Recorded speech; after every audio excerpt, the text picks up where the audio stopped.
Today, I want to talk about something that I'm starting to unravel. And by shining the light on these concepts, we are able to really unravel these misconceptions in our mind about ourselves, about what we were told, and really actually give that inner child, that inner teenager, a chance to develop and individuate that they were never given, that was stolen from them.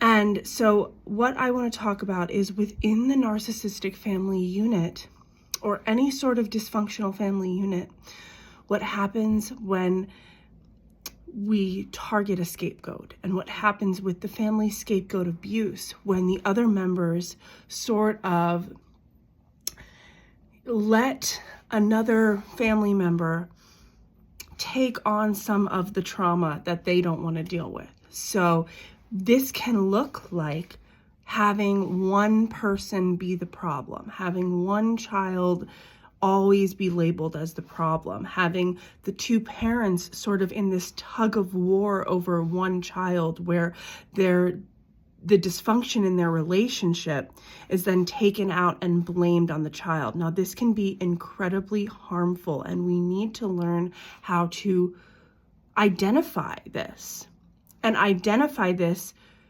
as an adult child of emotionally immature parents, and how their refusal to take accountability or look at themselves was really taken out on a developing child and on that mind of the developing child, how that affects us. How can we then move past that?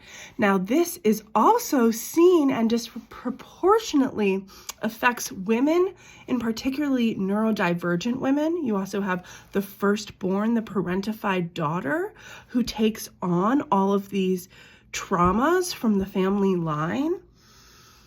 And the only way we can move past this is if those people in the family unit learn how to take accountability for how they labeled this person, and how even to this day they might demoralize that person, because it's just part of the dynamic of how they speak to this human.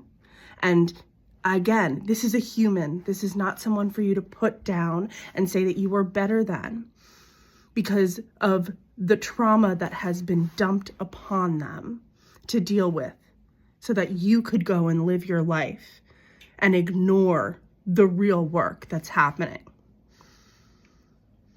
So as we move forward to this new year, we have the nodes switching tomorrow: North Node Pisces, South Node Virgo.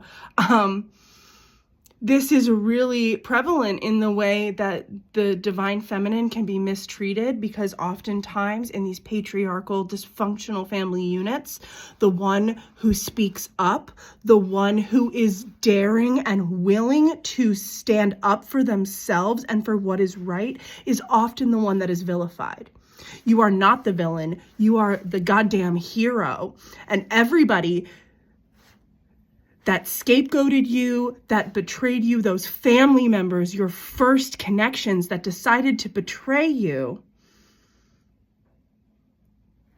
you do not need to listen to what they say about you or how they view you, because it is wrong. They cannot even view themselves clearly. Remember that. You are not alone.